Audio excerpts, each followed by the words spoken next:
Bonjour, ici Louis-Martin McArdle et bienvenue au Bulletin. Alors, qui dit décembre dit temps des fêtes, mais au Québec, depuis plus de 150 ans, la période de Noël, c'est aussi le temps de la guignolée. Et à Montréal, la Grande Guignolée des médias vient en aide à 3 organismes, Jeunesse au Soleil, Moisson Montréal et la Société Saint-Vincent-de-Paul. Et aujourd'hui, nous recevons Denise Ouellette, elle est directrice générale de la Société Saint-Vincent-de-Paul, un des organismes donc aidés par la Grande Guignolée. Madame Ouellette, bonjour. Bonjour. Bienvenue au Bulletin. Merci. Alors, j'imagine, ça s'en vient à grands pas, la Grande Guignolée. Oui. J'imagine c'est beaucoup de préparatifs pour vous, pour votre organisme. C'est beaucoup de préparatifs dans le sens qu'on cherche beaucoup de bénévoles. Il y a toujours, on a une liste de gens qui nous disent à chaque année, oui, je reviens l'année prochaine, mais il faut les contacter, il faut en trouver d'autres parce qu'il y en a qui le délaissent.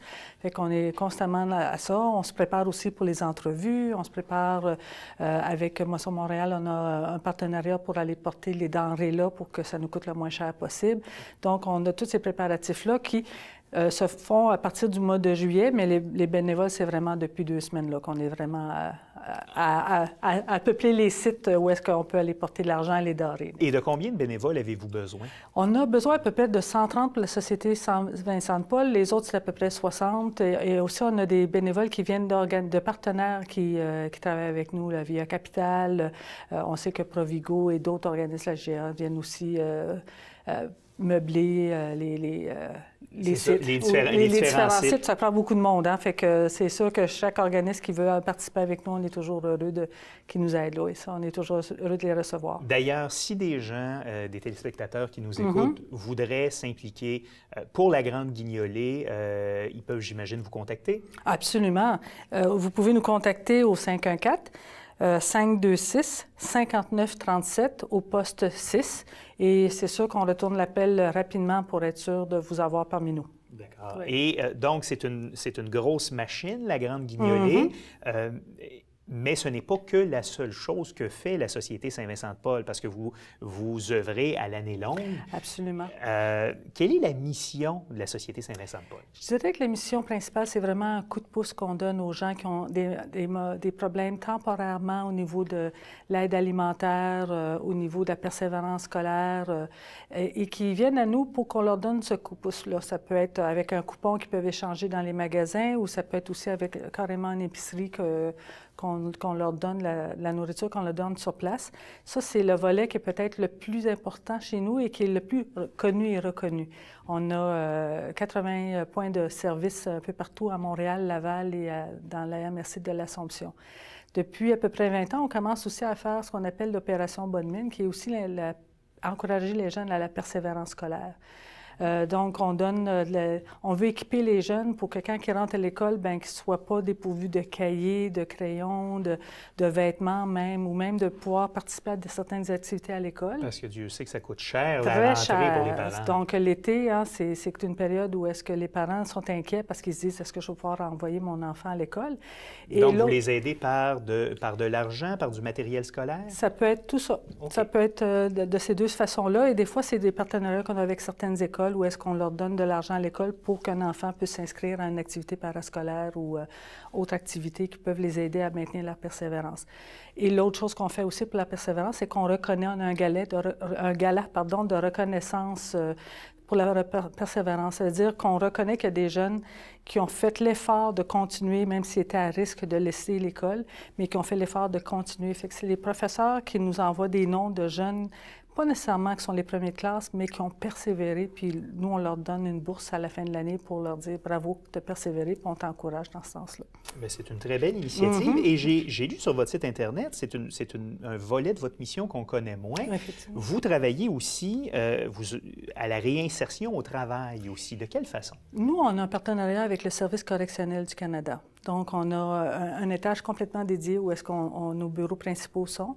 Et on a à peu près une douzaine de personnes qui viennent pour des cycles de 6 mois à peu près pour vraiment se rebâtir un travail, une capacité de travail, une capacité aussi de recevoir un salaire puis de voir comment ils peuvent apprendre à regérer un budget.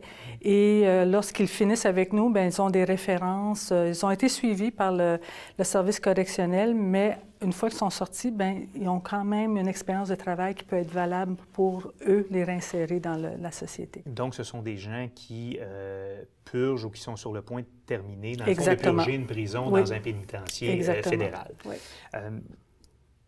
Je veux qu'on parle ensemble de la situation sociale, de la situation économique à Montréal.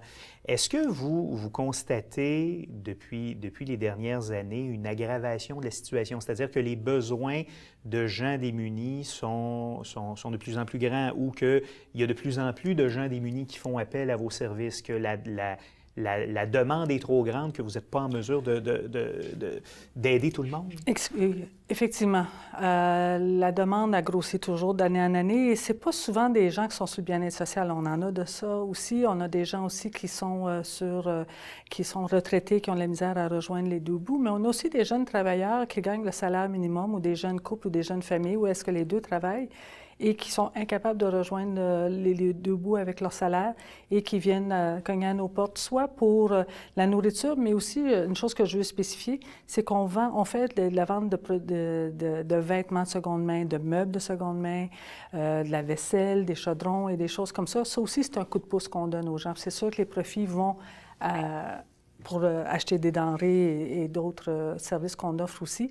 Mais effectivement, la pauvreté, puis elle est aussi multiculturelle, la pauvreté. Elle n'est pas que des gens de blancs. Et l'autre chose, ou des Québécois de souche qu'on appelle, là. Et l'autre chose aussi qu'on remarque, c'est qu'il y a beaucoup de personnes seules.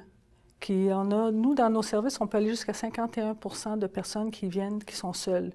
Et ça, c'est quelque chose qui nous frappe de plus en plus.